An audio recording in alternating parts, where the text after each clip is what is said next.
Trésor d'Afrique, notre patrimoine nous forme, nous individualise et nous rend dissemblables. Trésor d'Afrique, une plongée dans la splendeur de notre continent. Sur Ifriqiya FM. On se retrouve comme chaque dimanche à partir des studios d'Ifriqiya FM pour un nouveau Trésor d'Afrique. Yanis m'accompagne à la technique, connexion avec notre invité, Racine Senghor. Au-delà des trésors littéraires, du verbe et du rêve, la réalité du monde de l'éducation relève des initiatives de nos hommes grand H. L'Afrique de l'éducation et de l'enseignement, à l'heure où le Sénégal révèle son plan de développement du domaine de l'éducation nationale et de l'instruction, l'Afrique de la grande histoire s'écrit et se décrit par ses enfants. Des noms portés par des grandes figures du progrès. Racine Senghor, ancien conseiller du ministre de la Culture du Sénégal, administrateur du monument de la Renaissance africaine, a débuté une carrière de professeur de lettres, puis de directeur de l'enseignement supérieur. Conférencier, auteur, il est un des acteurs centraux du projet Arche. Il est avec nous à partir de Dakar, où le livre et la lecture sont au centre des débats. Arche s'inscrit dans l'urgence et dans une perspective de sauvetage, Racine Senghor, n'est-ce pas? Bonjour Naïma. Oui, bonjour Racine. C'est un très grand plaisir de partager de loin, mais de si près, cette émission avec les auditeurs qui sont un peu partout. Arche, c'est un projet très important qui consistait, parce que on l'a bouclé depuis quelques années, oui, qui consistait à harmoniser les enseignements secondaires dans les pays d'Afrique. C'est un programme particulièrement important pour qu'on veille à la qualité de l'enseignement d'abord dans ces pays-là et qu'on crée des outils de translation, des outils de continuité entre les différents pays à travers les différents systèmes éducatifs. Les disciplines principales qui ont été mises en avant, c'est d'abord les disciplines scientifiques, les mathématiques, les sciences de la vie et de la terre, mais également tout ce qui est culture, c'est-à-dire la littérature, le français et l'histoire et la géographie. Ce sont des matières fondamentales autour desquelles se sont développées non seulement des réflexions sur les curricula, mais également des réflexions sur la didactique, sur la pédagogie, sur la manière d'enseigner tout cela. Donc voilà, et ça, disons, mis en branle tous les pays, et ça donne des résultats que tout le monde apprécie. L'univers littéraire, son devenir en Afrique, son histoire, c'est votre mission, hein, Racine? C'est une mission que je me suis donnée et qui m'a été également confiée. Je dis toujours parlant de moi que je suis né dans une bibliothèque. Et c'est vrai, mon père était un docteur vétérinaire, mais brillant, grand lecteur, et il nous a inculqué ce virus, pour ainsi dire, salvateur. Et puis donc, voilà, je lis beaucoup, et j'ai donc aimé tout de suite les lettres, j'écris. C'est dans ce milieu-là, dans cette fréquentation des auteurs d'ici et d'ailleurs.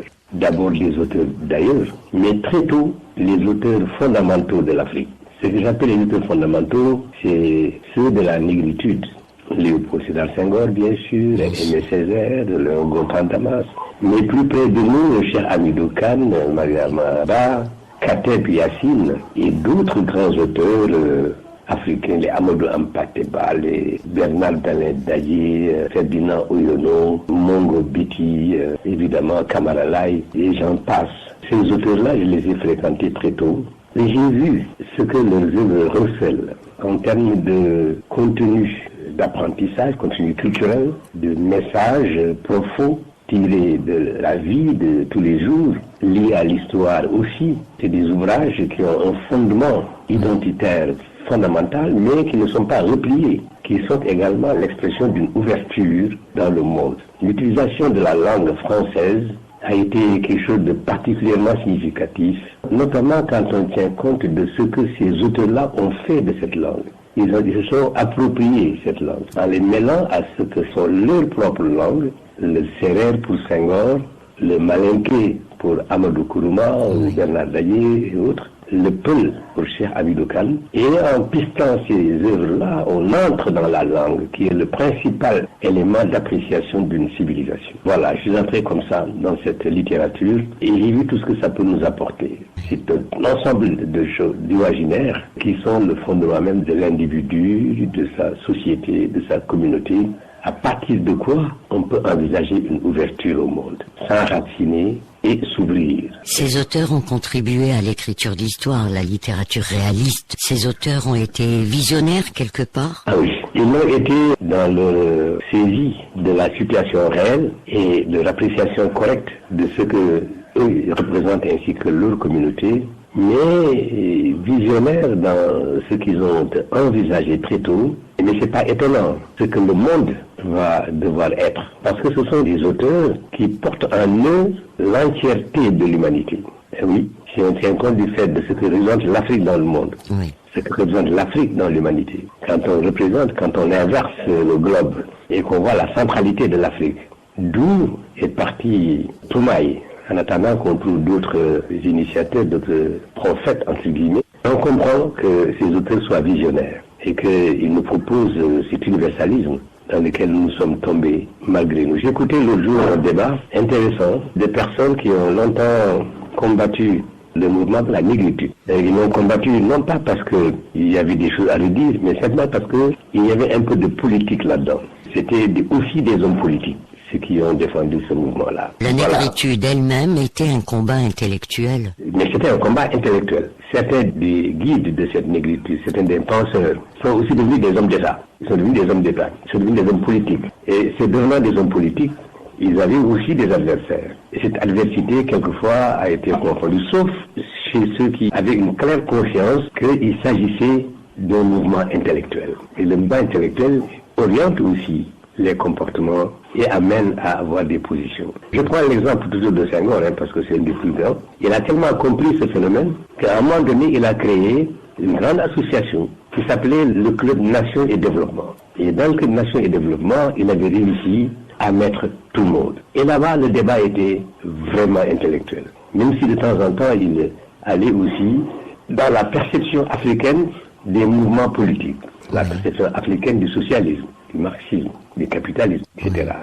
Senghor avait aussi réussi à mettre les gens dans des conditions où la réflexion quittait un peu l'opposition politique pour que la négritude joue véritablement son rôle qui est d'identifier les gens, mais dans un souci de dialogue des cultures, des dialogues des peuples, ce que Senghor appelait le festin universel. Quand on parle de négritude, quand elle est empreinte d'une sorte de politique, on peut aller vers le panafricanisme. Oui, en réalité, la négritude est née sur la base d'une compréhension claire du panafricanisme. Les États dont nous avons hérité, c'est le cas de le dire, ne sont pas logiques, si je puis dire. En créant l'Organisation de l'Unité africaine, les pères fondateurs avaient une conscience très claire que les pays africains qui étaient là n'étaient pas des pays émanant d'une réalité africaine. Ce sont les territoires fabriqués par l'ancien colonisateur qui ont été constitués en État, avec maintenant un nombrilisme qui a été développé chez beaucoup d'entre ces chefs qui dirigeaient l'Afrique. Mais ils avaient la conscience, effectivement, que l'Afrique était une. Et les Européens, la France notamment, avaient réussi à créer des unités. L'Afrique occidentale française, l'Afrique équatoriale. Donc, ils jouaient un peu sur cela. Mais quand les intellectuels ont travaillé profondément sur les questions, on a vu que la continuité culturelle est une réalité. Moi, je donne des exemples très souvent à mes étudiants, en prenant simplement la langue. Et effectivement, quand on réfléchit sur les langues, on voit bien un peu comment quasiment il y a une ou deux langues africaines qui, au fil de l'évolution, ont fait des échanges avec tout ce qu'il y avait autour pour donner des langues apparemment différentes. Mais quand on joue sur les mots, et je le fais souvent avec mes étudiants, en prenant par exemple une expression, un pronom, un adjectif possessif ou un nom, et on le décline de Saint-Louis du Sénégal à Abidjan. Et on voit que en fait c'est le même mot qui a été plus ou moins adapté en fonction des saisons et des territoires. Ce panafricanisme est une réalité, mais il faut l'intellectualiser, il faut le réfléchir, il faut surtout convaincre ceux qui pendant longtemps ont été limités dans des territoires. Et ces territoires-là sont un frein, bien entendu, quand on ne fait pas attention à ce que l'on se rend compte qu'on est un. Justement dans le projet H, je voulais à ça. J'ai eu à visiter tous les pays d'Afrique, à travailler avec la quasi-totalité des ministres de l'éducation nationale et le personnel. Je n'ai jamais eu le sentiment, en traversant l'Afrique comme ça du nord au sud, je n'ai jamais eu le sentiment de changer de pays. Je n'ai jamais eu ce sentiment-là. Je me suis senti toujours chez moi, partout. Je me suis senti toujours comme à Kaolack, comme à Foundiougne, comme à Dakar. Parce qu'en réalité, il n'y a pas de différence dans les comportements des gens. On ne se rend pas compte de ce qu'il y a entre tous une véritable connexion, un véritable lien qui n'est pas peut-être visible d'un coup, mais qui est une réalité profonde. Donc moi vraiment, je pense que nous avons toutes les conditions de saisir, de développer ce panafricanisme. Et aujourd'hui, heureusement, quand on regarde comment font les gens, les autorités, comment ils réfléchissent, et comment les cercles concentriques, c'est le cas de reprendre cette formule, ont été développés à travers le Sénégal et la Gambie, la Sénégambie, l'OMVS, l'Organisation des mises en valeur du Sénégal. Oui.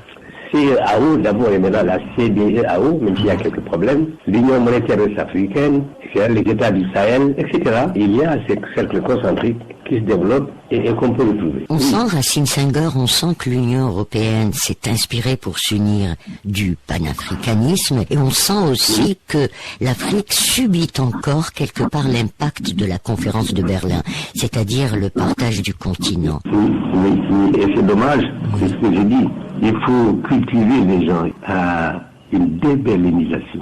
C'est ce que, au monument, au musée des civilisations noires, dont j'étais le président, c'est ce que l'on a fait dans une installation magnifique, qui s'appelle la déberlinisation. J'appelle les gens à passer outre les frontières, à les effacer carrément. Un jeu amusant que j'ai eu à faire avec Cheikh Modibo Diarra, l'astrophysicien malien, qui a travaillé à la NASA, avec qui, quand j'étais directeur de l'enseignement secondaire, on organisait dans les différents pays chaque année une sorte de colonie de vacances pour les jeunes filles des classes scientifiques. Eh bien, quand on arrivait, une des premières opérations consistait à demander aux délégués de chaque pays, il y avait 5 ou 6 étudiants qui venaient de chaque pays, de présenter leur pays. Alors c'est drôle, Nariman. Vous avez 16 pays, et les filles devaient se présenter leur pays. Et ce qu'on a remarqué, mais ça qui me faisait sourire, c'est que les drapeaux ont exactement les mêmes couleurs. Les drapeaux ont les mêmes couleurs. Ce sont les mêmes couleurs qu'on retrouve. Ils ne se sont pas concertés, les gens qui ont fait ces drapeaux, mais ils sont tombés sur les mêmes couleurs. C'est très significatif. Ce n'est pas bariolé, c'est les mêmes couleurs qu'on retrouve. Le rouge, on le retrouve partout, c'est vrai. Ah ben oui, le rouge, le vert, le jaune, sans aucune concertation. Sans aucune concertation. Il y a 6 ou 7 couleurs qu'on retrouve partout. Partout, c'est les mêmes couleurs. Et ça, c'est significatif. C'est le subconscient qui a sorti ça. Racine Senghor, le bleu, on le retrouve très très rarement, sinon pas du tout. Je me souviens pas. Oui, très rarement. Oui. Très rarement, il faut que je le cherche pour trouver du bleu, mais c'est très rare. Alors, pourquoi est-il aussi rejeté? Oui. Peut-être parce que c'est la première couleur du drapeau français, peut-être. Oui, j'ai pas osé le dire. En tout cas, il n'est pas fréquent là-dedans. Mais c'est la réalité de l'Afrique. Le vert, l'or, le rouge, etc. C'est des couleurs qu'on trouve partout, mais c'est frappant quand on fait attention. C'est frappant. Et donc, déberliniser devient ainsi aisé, devait être aisé. Je n'ai pas dit tout à l'heure, il faudrait le dire, que les intellectuels, à un moment donné, se sont intéressés aussi à un phénomène bizarre, ce qui se passait en Afrique australe, Afrique du Sud. Il y avait une situation de racisme, de ségrégation, mais qui a une date. Mais quand on remonte à plus haut, on se rend compte que fondamentalement, c'est les écrivains, notamment Thomas Mofolo, qui a permis à l'Afrique au nord de l'Afrique du Sud d'avoir un sentiment national très fort à travers les personnages historiques de Chaka. Oui, Thomas Mofolo a écrit Chaka, et Chaka a influencé, c'est lui qui a influencé en très grande partie la littérature africaine, celle qui a consisté dans un premier temps à ressortir tous les héros, toutes les personnalités qui ont aidé à faire l'Afrique. Et ça, on en avait besoin, surtout au moment des indépendances. Regardez simplement tous les titres des livres qui ont été publiés, que ce soit au Sénégal, en Côte d'Ivoire, que ce soit au Togo, que ce soit partout. Eh bien, on a célébré les personnages. C'est Béhanzin, c'est Lat Dior, Albouri Ndiaye, c'est Samori Touré, etc. Ce sont ces gens-là. Sundiata Keïta. On est allé chercher ces héros-là. C'est possible que ça, qu'ils ont des femmes, hein. Bernard Dadier a joué un rôle fondamental dans ce domaine-là. Mais plus loin, Idi Oumarou, tous ces auteurs de l'Afrique du Sahel, disons, du Niger et du Bénin et du Togo. Je ne parle pas des Sénégalais, où chaque auteur sénégalais a son texte sur un héros national, sans exception. Donc voilà un peu cette histoire de panafricanisme qui est un sujet ancien. Qui est la source d'inspiration de l'Union européenne, incontestablement, en y ajoutant la charte de Kurukanfuga de Sundiata Keïta pour l'Empire du Mandé, qui a beaucoup inspiré la démocratie qui s'applique un peu partout dans le monde. Absolument. Et la semaine prochaine, il y a une grande rencontre au Sénégal sur justement la charte du Mandé au musée de Théodore Monod à la place de l'Assemblée nationale. Il y aura une grande réflexion parce qu'on remet au goût du jour la charte du Mandé. C'est très important. Concernant la charte de Kurukan Fuga, je sais qu'elle a été transcrite en alphabet Nko. Et je sais qu'en région sahélienne, il existe quelques anciens qui maîtrisent la langue Nko. Donc, je ne sais pas si nos voisins, nos amis profitent de ces intellectuels pour pouvoir traduire la totalité. L'Harmattan avait, à une certaine période, publié 34 articles, mais il y a beaucoup plus. Il y en a beaucoup plus. Donc, est-ce qu'il y a eu traduction de tous les articles de cette charte? Il y a un travail important qui a été fait. Il y avait une association, un groupe, dans lequel on retrouvait tous les penseurs sur ces questions-là. Et ce groupe a travaillé à Conakry, à Bamako, à Dakar, pour sortir cet ouvrage dont tu parles, ce premier essai dont tu parles. Malheureusement, il n'y a plus, je crois, cette intensité. Ce sont les universitaires, mais à titre individuel, qui travaillent sur ce dossier-là et qui quand même continuent à faire des choses importantes dans le domaine de la recherche. Parce que c'est pointu, quoi qu'on dise. C'est pointu, ce n'est pas les choses faciles. Et comme nos sociétés sont impliquées aussi dans des systèmes éducatifs très complexes, des systèmes universitaires très complexes, il y a, à mon avis, sur cette question-là, un petit retard qu'il faut combler. Une fois, on discutait avec certains amis de l'université sur le fait qu'il faut arrêter aussi de sacraliser certains de nos penseurs et de les regarder un peu pour les admirer, alors qu'il s'agit de continuer ce qu'ils ont fait. Il ne s'agit pas d'avoir une attitude contemplative. D'actualiser aussi. D'actualiser et de connaître le travail.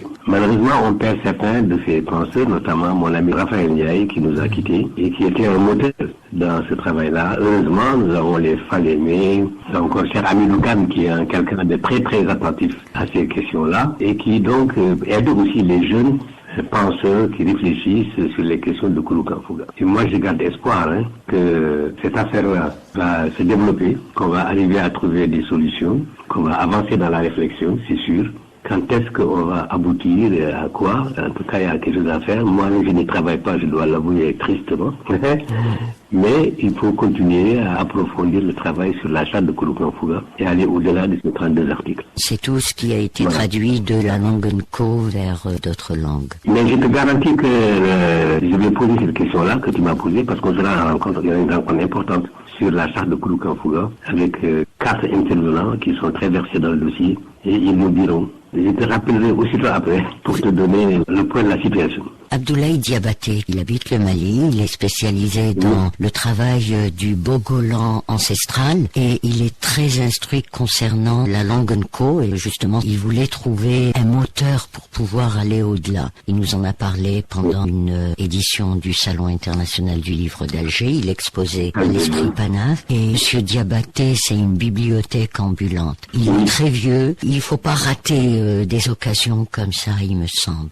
Je crois que les gens, ils vont le voir, ils travaillent avec lui. Les chercheurs s'intéressent à Diabaté. Mais comme tu dis, il faut non seulement profiter de lui, mais il faut continuer à rassembler toute la chaîne documentaire qui est énorme. Par exemple, au nord, là, dans le Fouta, il y a tout un ensemble d'ouvrages, de manuscrits, que les gens n'ont pas assez exploités. Mais de grands historiens qui ont écrit des adjami, partir des caractères arabes, et on se rend compte que quelques-uns qui ont regardé un peu dans ces archives-là, révèlent des richesses incalculables. Ça, il faut que l'on en tienne compte et qu'on continue à faire des recherches. C'est ça le travail des jeunes chercheurs. Il y a un grand nombre de jeunes chercheurs au Codesria. Oui.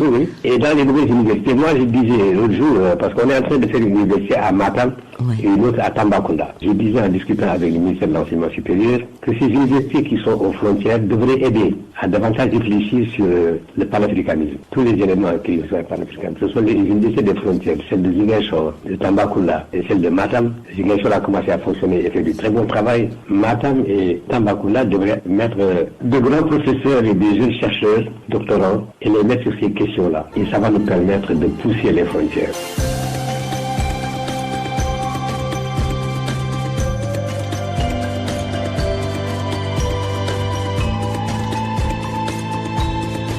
Je rappelle rappelle que nous sommes en compagnie de Racine Senghor pour un trésor d'Afrique.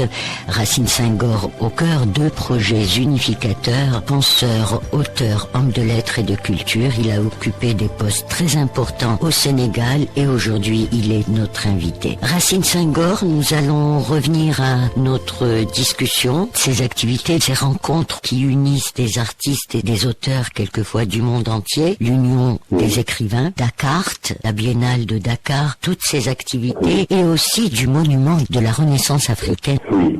Je vais commencer par les premiers éléments que tu as posés. Oui. C'est-à-dire toutes ces rencontres qu'il y a. On vient de terminer la semaine dernière, ça fait juste une semaine, samedi dernier, le festival des 16 pays de l'Afrique de l'Ouest, EcoFest, organisé par l'UEMOA et par la CEDEAO. La CEDEAO a été à l'origine de ce festival. Ça s'est fait à Dakar. Il y a toutes les autres rencontres, la Biennale des arts contemporains, les salons. Il y en a actuellement à Yaoundé, il y en a eu à Abidjan, il n'y a pas longtemps non plus, au Mali. Il y a des rencontres qui se tiennent aujourd'hui même malgré tous les problèmes. Et au Sénégal, où il se passe toujours quelque chose. Après ces rencontres de EcoFest, nous allons vers les grandes échéances, notamment des festivals de cinéma et de slam. Le slam a commencé hier, etc. Tout cela pour dire que la vie culturelle est très dynamique et que les gens s'intéressent un peu à tout ce qui peut fédérer les initiatives et créer des ponts entre les écrivains, notamment les jeunes, parce qu'on oublie souvent que la culture et l'art se renouvellent à travers la jeunesse et c'est heureux. C'est heureux. Tous les grands auteurs dont on parle, ils avaient écrit il n'y avait pas 30 ans. Les Senghor, les Césaire et tout ça, les Hamidou Kane. La jeunesse occupant 65% de la population africaine. Il y a beaucoup de jeunes qui s'intéressent à tout ça et qui produisent. Et qui voient le monde nouveau dans lequel ils sont. Ils l'apprécient avec un regard différent, bien entendu, c'est normal, face à un monde qui est numérisé, qui est digitalisé, qui est différent. Mais il faut s'asseoir, il faut partir, il faut s'enraciner dans son histoire, dans son passé. Parler du monument de la Renaissance africaine, qui est un monument énorme, immense, pensé et réalisé par Abdoulaye Wade, le président Abdoulaye Wade. L'idée, c'était de montrer une Afrique debout, sortie des profondeurs de la terre, mais debout, et qui fait face au monde, puissamment, parce que cette statue, elle est puissante, très forte, et porte toute l'envie, tout le potentiel de l'Afrique.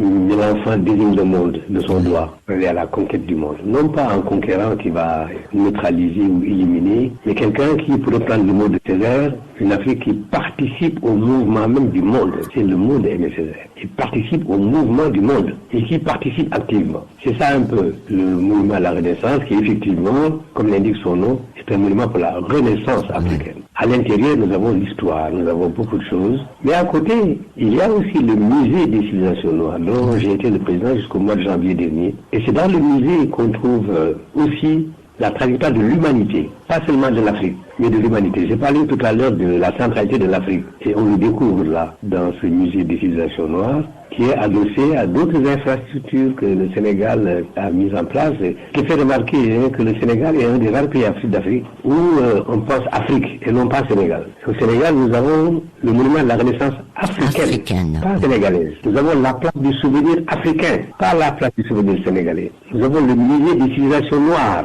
pas le musée des civilisations sénégalaises. Le Sénégal pense toujours le continent. Et ça, on le doit à tous nos anciens. Pas seulement Senghor, mais bien avant Senghor. Tous les guides que nous avons eus avant ont eu toujours cette idée d'une Afrique une. Ça a été favorisé par des institutions culturelles et universitaires qui étaient uniques. L'Université Cheikh Anta Diop de Dakar était faite pour tous les pays d'Afrique. Les écoles primaires supérieures qu'il y avait au Sénégal, au Mali, à Abidjan, formaient des élèves qui venaient de tous les pays. Et du coup, tous les anciens avaient ensemble été à l'école. Qu'ils soient maliens, qu'ils soient ivoiriens, qu'ils soient guinéens. Ils étaient tous des camarades des mêmes écoles. Il faut qu'on retrouve aujourd'hui, dans la construction de nos établissements scolaires et universitaires, cette mobilité des étudiants et des enseignants. C'est fondamental. Racine Senghor, merci beaucoup d'avoir été notre invité. Merci à Nariman. Nariman, le travail qu'il fait est exceptionnel et depuis toujours. Merci encore, félicitations. Que Dieu te donne le courage et la force de continuer ce que tu fais, c'est extraordinaire. Racine, nous menons le même combat pour que l'Afrique redevienne ce qu'elle était avant 1884. Tout à fait, tout à fait. Inch'Allah. Inch'Allah. Merci beaucoup, Racine. Merci, Nariman. Bonne journée et salut à tous les auditeurs de cette chaîne magnifique. À très bientôt, Racine. À très bientôt, Nariman. Voilà, c'était Racine Senghor pour un trésor d'Afrique. Un plaisir de l'avoir eu par téléphone. Il est à Dakar. C'est un grand acteur du paysage culturel et artistique, non seulement du Sénégal, mais de toute l'Afrique. Il a occupé des postes stratégiques dans le gouvernement et au sein de l'État sénégalais. Merci d'avoir été à l'écoute. Merci à vous tous. Rendez-vous la semaine prochaine pour un autre trésor d'Afrique. Ifriqiya FM, la voix africaine.